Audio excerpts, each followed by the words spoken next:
Welcome to the window on talkSPORT, brought to you by Intuit Quickbooks. Save time and unlock growth with integrated business tools and AI automation all in one place. Joining me on the window today is content creator and huge Man City fan, Lawrence Buvey. Buvey, how are you, my friend? You all good? Very, very good. Thanks, mate. Yeah, nice to meet you. Yeah, good to meet you, Lawrence. I mean, there's only one place to start. It is Antoine Semenyo. Man City are kicking the window off with a big signing. Are you happy with the signing? Is this the needle mover that Man City need?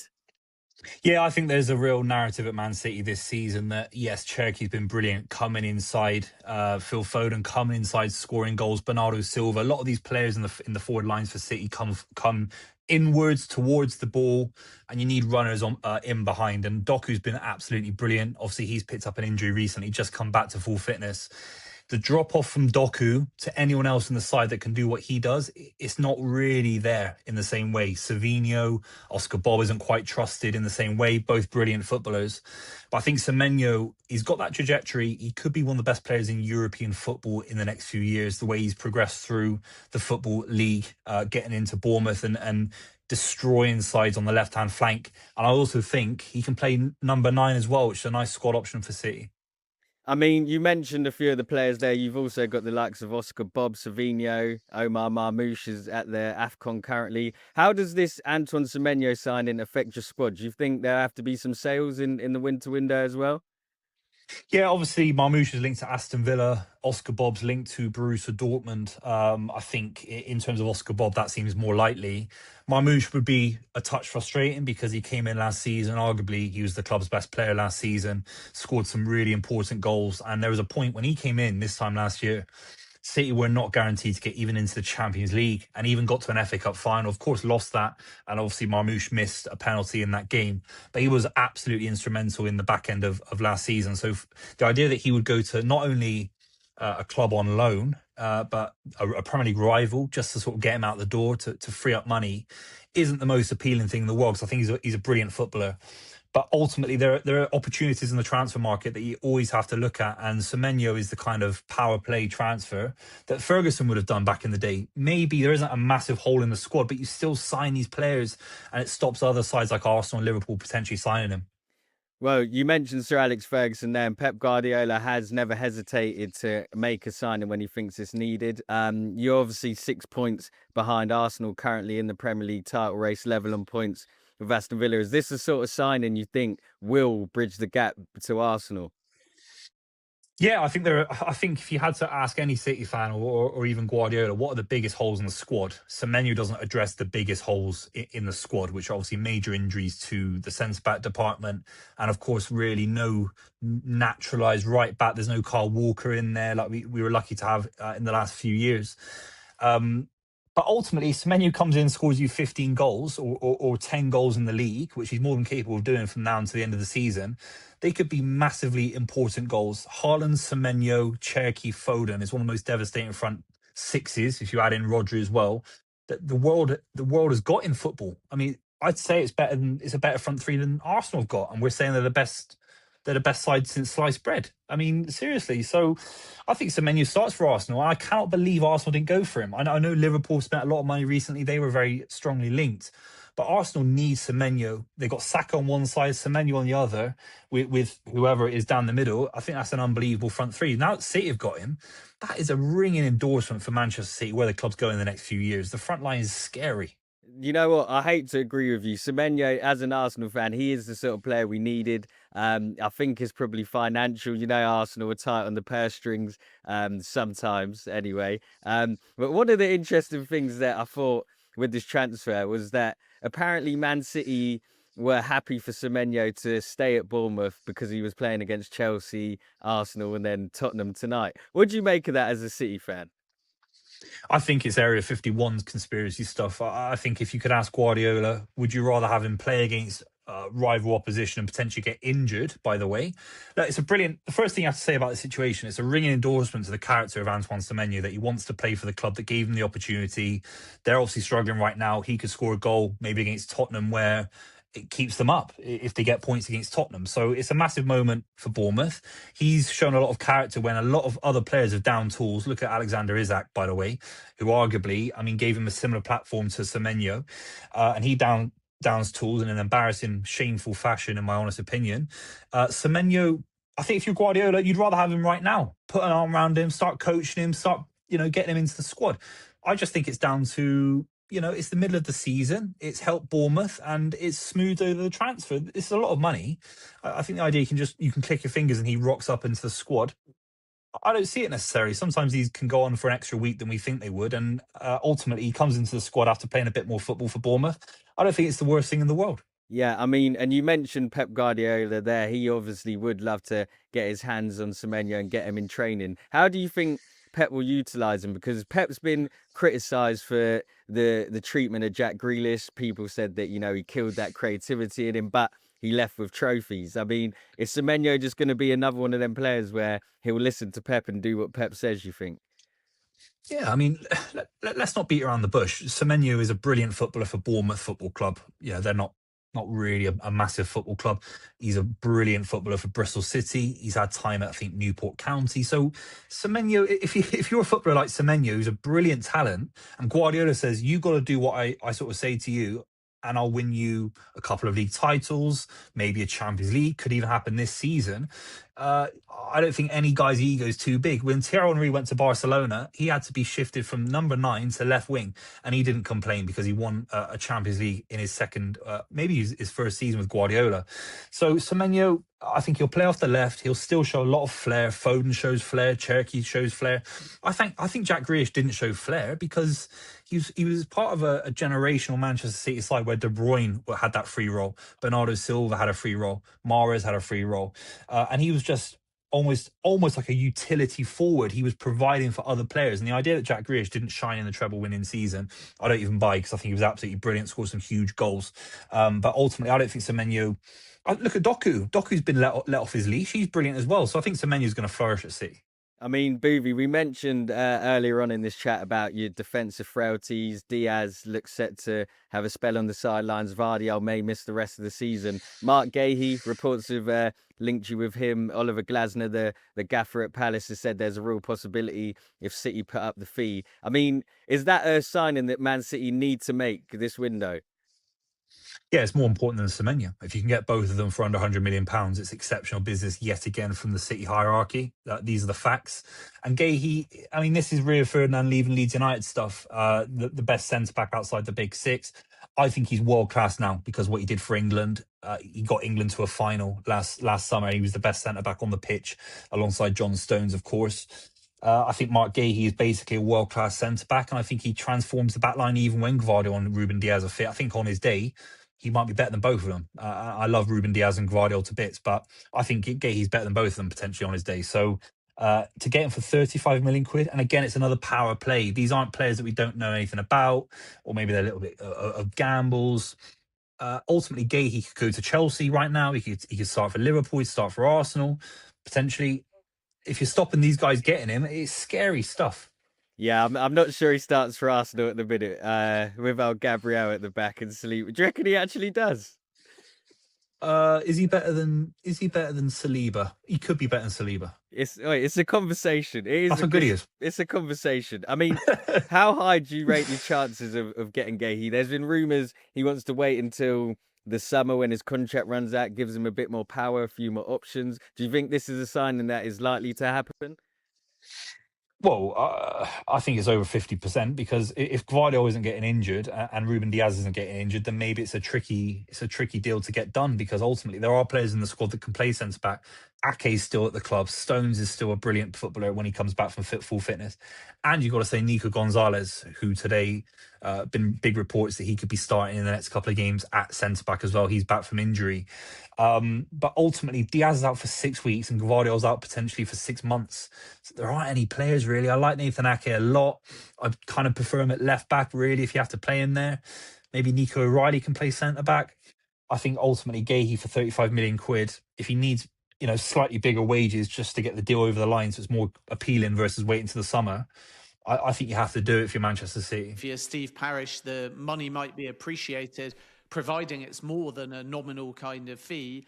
But if you're Oliver Glasner, even though his contract is winding down, you probably want to keep the player or have a replacement come in. And then if you're Mark Guehi, he can take his pick of clubs as a free agent at the end of the season, as opposed to leaving now. And Guehi might also be cautious, because if he just stays playing for Crystal Palace, perhaps that's his best chance of getting a starting spot in Thomas Tuchel's World Cup squad. If he moves to Man City and the injured players come back, if he goes to Liverpool and he's behind Van Dijk or Ibrahima Konate, then there might be less minutes, or it might take time to acclimatise to his new side. So Guehi, I think, might be a roadblock to a mid-season exit, because stability for him is best. And financially speaking, he can also get a very lucrative package as a free agent in the summer. So that's where we're at the moment. I'm told the player hasn't necessarily ruled it out mid-season, but would need convincing,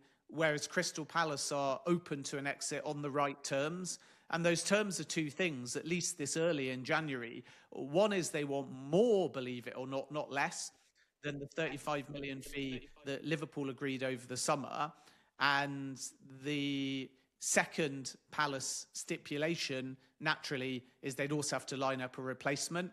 And I think the two things are tied, because if Crystal Palace get enough money and it's not just a nominal fee, they can afford a replacement now, and they themselves may have to overpay. Whereas if it's a very small fee, then perhaps it's more valuable to Palace to get their replacement in the summer and keep Mark Guehi until the end of the season. Then if we talk about the suitors, there's a few things to say.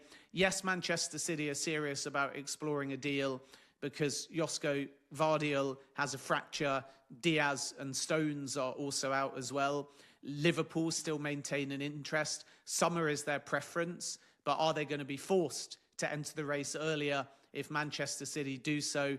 Bayern and Real Madrid and even Inter have made inquiries as well. But I'm told Barcelona have ruled themselves out the race. So in the last 2 weeks, Barca held a meeting with the Guehi camp, and Hansi Flick was also present as well. And they heard Guehi's financial demands. He naturally wants to earn what we could broadly say is a top Premier League wage, somewhere similar to Antoine Semenyo. And reports have that wage, once his Man City move is formalised, at somewhere between 150 and 175,000 pounds a week. So Guehi is naturally looking for a big wage increase and to be a top 5 or top 10 earner at maybe a big 6 club in the Premier League, and that wage would have to translate to a Real Madrid or a Barcelona. Barca heard those wage demands, which are not necessarily excessive, but finances are tight at Barcelona, and they've decided to not progress with Guehi for the summer. So Barca are out, but 4 clubs in particular, and maybe Inter,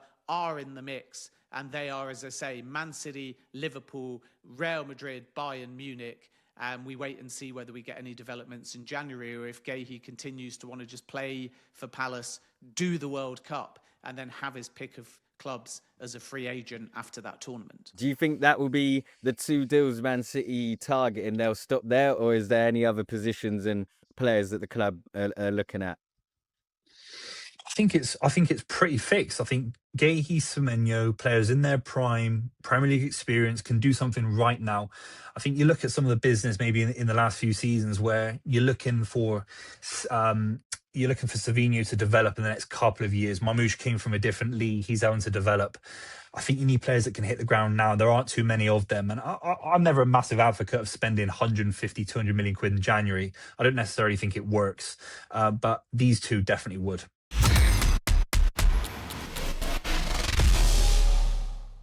I mean, Rodri is a player that has won a Ballon d'Or at Man City. He's recently returned from injury, a player a lot of Man City fans say they've missed him. And to be honest, I'll make them right. He's only got 18 months left on his contract, though. He has had some injury issues. Do you see Rodri signing a new deal this year at some point, or do you think Man City could look to move him on? No, I can't believe what are we talking about here? What are we talking about? Got to ask the questions. Did you watch the Chelsea game?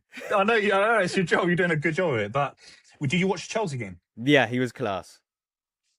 I mean, is he as robust? Is he as brave as he would be going into tackles? I'm not even going to doubt that, because I'm sure in a big moment he would put his foot in and smash someone if he had to in a big moment in a game. I think he was absolutely exceptional. Along with Reece James, he was the best midfielder on the pitch by a country distance. The way he moves the ball, the speed, the tempo. It's not just about passing the ball. Loads of players in the Premier League that play in midfield for Fulham, for example, move the ball lovely.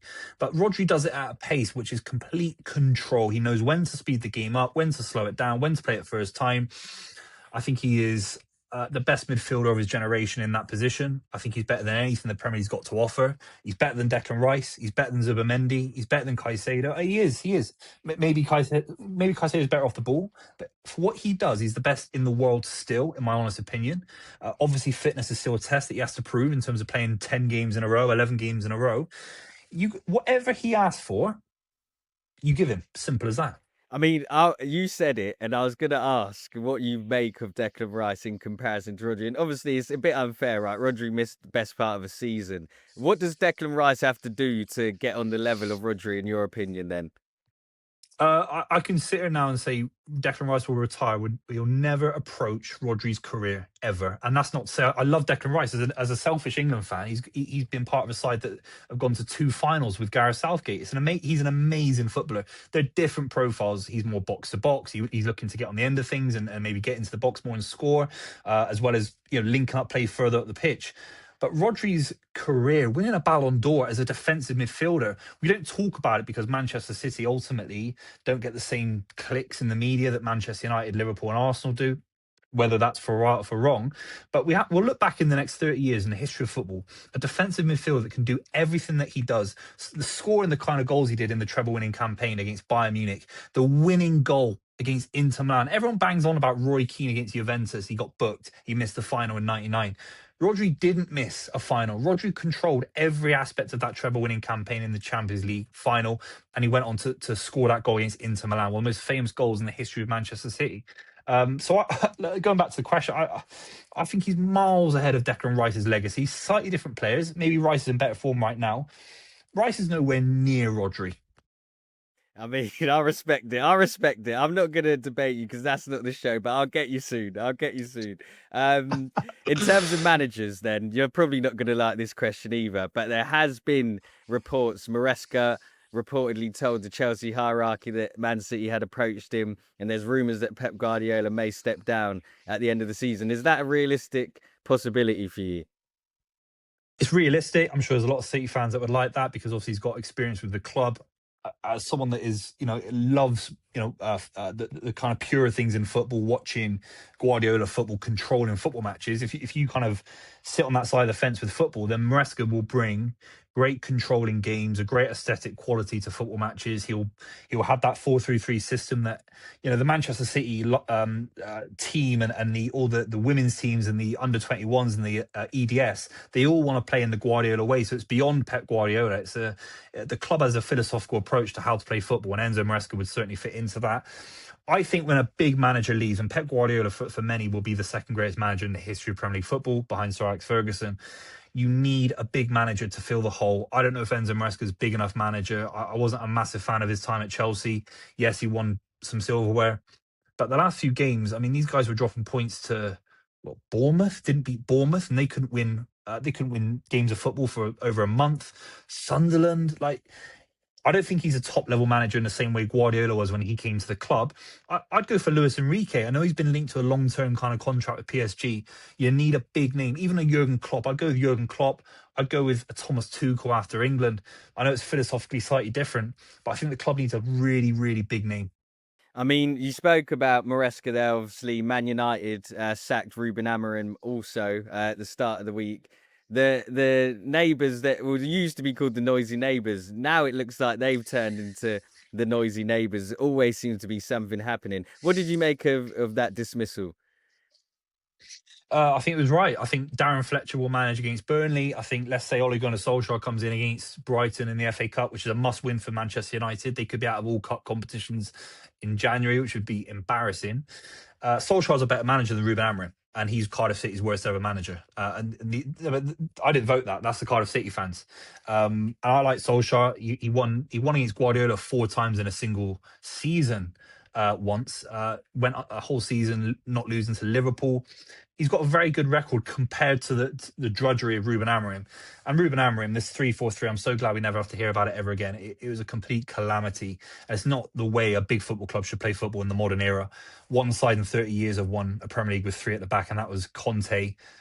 And he needed to squeeze in certain players. Strange system, and it was never going to work. I actually listened to Amorim yesterday, and I thought to myself, in conjunction with listening to Maresca, I didn't think that what Amorim said was that particularly controversial. I mean, he was making a point about what role he felt he had to inhabit, but asking people to do their jobs is not the same as telling people that ultimately he's had the worst 48 hours of his life and hasn't been supported.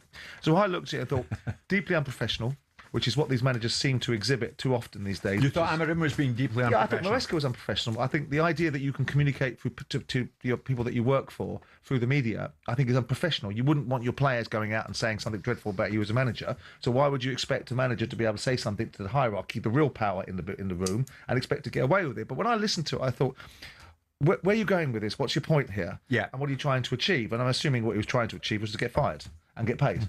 I'm assuming that's what his outcome was. You were assuming that he was all out to get the result that he's got this morning, the sack. Well, I can't see any other way. If you look at the language that he used, he said, "I'll be here for another 18 months as agreed, and then we'll go our separate ways unless something changes." And so here it has happened. It's changed. I mean, the thing is, what was the point of Ruben Amorim? What was the point of this experience? You've had 14 months of him saying rather absurd things and then seemingly get himself together, a team that's seemingly inch by inch, yard by yard, getting slightly better, and then boom, he turns it upside down. I listened to a man that over the last 12 months doesn't seem to have made a lot of sense at times. Talked about his age, talked about the worst Man United team that's ever been historically produced, and so on and so forth. And yet we had Jim Ratcliffe come out and talk about the fact that this is the manager, this is the person that we want to be detailing our football club for the next 3 years. Now, I don't know what he's referring to when he says that I was brought here to be the manager, because if you were brought here to be the manager, you'd be called the manager rather than the coach. And in this day and age, what does a manager really mean? Does it mean that a manager should be involved in the buying and selling of players? Because that ship has sailed. Does it suggest broken promises? Well, that's the inference that you draw from it, but I don't believe that can be the case, because I've always been of the mindset that ultimately you understand your position. Maresca must have understood his position when he was taken out of Leicester and given an opportunity at Chelsea, not the other way around. Yeah. So he must have understood the brief. Yeah. And same thing with Amorim. So now he's sort of alluding to the fact that he was told he was going to be a manager. And but no one, I don't know how that press conference went on, but did anyone ask the difference between what he's doing and what he considers to be management? Well, just to be clear, until his dismissal in the last 10, 15 minutes, his title at Manchester United is head coach, Martin. Yeah, and he's obviously fighting a losing battle. Maybe he's been given the wrong direction at the beginning when he took the job. You can't say he hasn't been supported, Jim. I mean, there's £210 million worth of players that they've tried to bring in. And just before we let you go, Buvey, what's your thoughts on the title race? I know you said Semenyo and Guehi will be key signings, but realistically, do you rate Arsenal's chances high? Are you of the opinion that Arsenal will choke as usual? What do you make of the title race? Arsenal have got the strongest position right now to win the title. And of the 4 years, the first time they were serious about winning it, they came up against the treble winners, which is historic. The following seasons, they should have done a lot better. This season, they got the strongest experience, quality in the squad. They should be winning the title. They haven't won it in quarter of a century, basically. They spent over £1 billion in this modern era of their kind of regeneration with Arteta. They should be winning the league title. 6 points, though. It should be 12. It should be 15 points. Like, they're still not really clear. One major injury, and they will collapse like a pack of cards. They really will. I think City are going to win this league title. Fair play, Buvey. We'll leave it there. You've been watching The Window on talkSPORT, brought to you by Intuit Quickbooks. Save time and unlock growth with integrated business tools and AI automation all in one place.